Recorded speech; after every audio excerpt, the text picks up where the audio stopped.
everybody, and this week at Bungie is officially out, and boy does it have some interesting stuff in it. So what I thought I would do is just read it with you guys to give you guys the news as soon as I possibly can. So the TWAB starts out with talking about the live action trailer. If you haven't seen that, you should definitely go check it out. It's super freaking cool. It then goes on to talk about packs and the Bungie store, things that are going to be in the Bungie store, which are pretty cool. I really want these posters. I also want these things. They're really cool. So Bungie store at PAX is going to be pretty awesome. It then goes to talk about the Hurricane Harvey aid efforts. If you guys don't know, you can buy this pin in the Bungie store and 100% of the profits go towards the Hurricane Harvey victims and helping them get aid. So definitely go buy that. It also gives you an in-game emblem for Destiny 2, so you're getting something out of it too. There's no reason not to. So then it goes to talk about the beta, and they said that the PC beta went really well. And we got a lot of great insights from the PC community, and we'll continue fine-tuning the game before the final release. Now, this is where it gets super interesting. They then go on to talk about endgame. I'm going to read the whole thing. After launch, there will be a few rituals and firsts that you might want to plan for as you ascend to orbit around the Destiny endgame. Some of these activities will be ready and waiting as soon as you play your way through to them. Others will go live shortly thereafter, giving you and your teammates time to prepare to get geared up and ready to go. Here are a few of the dates you should mark in your calendar. The Nightfall is going to be ready whenever you are. The raid is going to be 10 a.m. Pacific, September 13th, and Trials is going to return at 10 a.m. Pacific on September 15th. If you have witnessed the race to become the first to topple the final boss, you know we keep raid info well under wraps. These are your moments to discover your mysteries to solve. We've given you the when. You will soon discover the who, the what, and the where. So there we go. The raid is going to be on September 13th. Trials is going to be September 15th. Now, this is great knowing the dates, but that is not very long. The game releases on the 6th. That's like a week to get ready for the raid, which is a little bit scary because does that mean that there's so much content that you could get through to get to gear up fast, which is awesome? Or does it mean that you are going to get to max level and reach that end game within a week for the average player? I don't think that's going to be a good thing, because I feel like there's supposed to be more content than that. So I just hope that they're setting a challenge of like, if you want to be world's first, get it in a week and that's it. And it doesn't mean, hey, there's actually not that much content and you're going to be max level in a week. Congrats, everybody. I really hope that it's not that. So now it talks about guided games. Guided games is a new feature coming to Destiny 2 that will help solo players link up with clans to tackle the most profound challenges in the game as a fire team.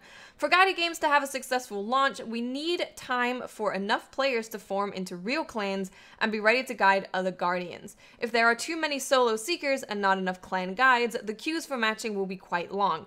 Therefore, we're going to roll out guided games as a limited access soft beta, where only a select number of solo players will be able to use guided games for the Nightfall on 9/12. This will allow us to slowly ramp up players over the course of September and allow clan populations to grow so that everyone has a great experience.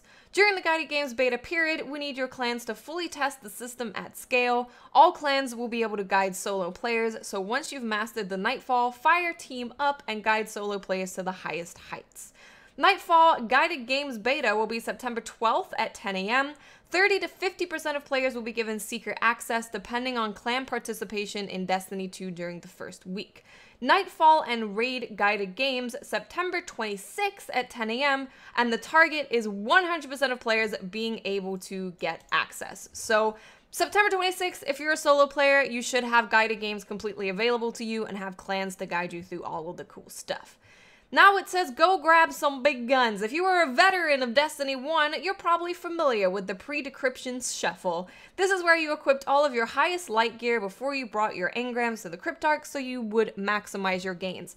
That's not going to have to be done anymore. Mark Noseworthy says that it's no longer advantageous to equip your most powerful gear when decrypting engrams. They already check for your best possible loadout, which is good because sometimes you forget and you're like, no, I just got a god roll and it's like light 2. great. So that's really good. And then they follow that up with a discussion with the investment designer, which talks a little bit more about the new system. So it starts out with, tell us about this new system. When do rewards determine their power, and how is that determined? Daniel says that rewards determine their power at the time they're earned. This means that when an engram drops in Destiny 2, it decides its power at the time it drops. Also, when we roll rewards, we look at your character's level and your best possible gear to determine the power of the reward. This is true for Crucible end of match rewards, engram drops, strike rewards, etc. Note that some sources can still produce better gear than others. Once you're exploring endgame content, look for the powerful gear rewards in tooltips if you're hunting the best drops. Question: what gear do you use to determine a player's best equipment? Daniel responds with, when we say best possible gear, we look at what the best scenario is for your character across your account. This means that if you're playing on your hunter, like you should, good job, Daniel, we might use the helmet you accidentally left in the vault, the boots you picked up but haven't equipped, and the auto rifle that you forgot to transfer from your warlock. Gear on other characters in the vault, in your inventory, or currently equipped are all compared to find the best loadout you could have. Next question is, what if I have a level 20 hunter and make a new hunter so I can have 3 hunters? Will all of my drops be level 20 gear on the new hunter? What if I've got a ton of exotics? Daniel responds with, nope. The system is smart enough to look at the level requirements and make sure it ignores anything that is too high for the current character to equip. It also obeys equipping restrictions, so it understands that you can only equip 1 exotic weapon and 1 piece of exotic armor and figures that in. What about the contents of engrams we haven't decrypted yet? Are they included when you calculate my best possible equipment? While engrams do set their power at the time they drop, they don't roll what they contain until the moment you decrypt them. As a result, best possible equipment can't use their contents in its calculations. If engrams set their power at the moment they drop, how am I supposed to know which ones have the best gear? Daniel responds with, Destiny 2's engrams are pretty cool, which is interesting, because they'll tell you right on the tooltip what the power they dropped at is. This is the maximum power that will come out of the engrams. And then we have this image here that says legendary engram, power 210. So this is the maxed power that you can get for this specific engram. So then there'll be other legendary engrams that are like power level 120, for example. So that's pretty cool. That actually tells you what power your engram contains. You'll understand more about how a new legend will rise in the form of your first Destiny 2 character when you play. Before that journey begins, we wanted to share just one of the quality of life improvements we're excited about. And then it goes on to, what is the exact time I can dive into Destiny 2? The answer is dependent on where you live. So we've thought about this for a long time. We've kind of thought this was a thing. There's going to be rolling midnight releases across the globe. You'll be able to play the game as soon as it is 12 a.m. September 6th, anywhere in your country or in some case regions. In the US, for example, that means that the entire country is live when the clock strikes midnight on the East Coast.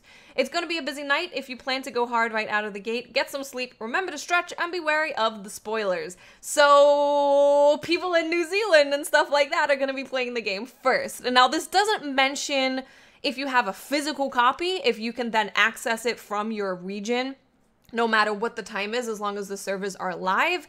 It just says that, I assume that this is for digital, but I don't know, maybe it is the case that, you know, obviously your PlayStation or your Xbox knows what region you are in, so maybe it won't unlock for you until midnight. I have no idea. If you do have a physical copy and you want to test that out, let us know, because I want to know if you do have a physical copy and it goes live in New Zealand, for example, can you play from that time? And then we have the What's Up doc that I don't really ever go through. If you do want to check out the What's Up doc, because there does seem to be a lot of info in there, you should totally go and check it out. The link will be in the description of the video. We then have Bife getting Movie of the Week, which was an amazing video as well. He did such a good job with that. So congratulations to you, Bife. And that's it. We are a week away from launch. We are 2 weeks away from playing the raid and playing Trials. Let me know in the comment section, guys. I'd actually be really interested to know, what do you think about the raid and Trials coming just a week after the game launches? Does that say to you that you're going to be able to level up too quickly? Let me know in the comment section. I personally need to think about it a little bit more and maybe make another video about it. We'll see. But thank you guys so much for watching. Either way, it's super exciting that we're going to be able to play Destiny 2 in a week. less than a week, it's like 5 days or something.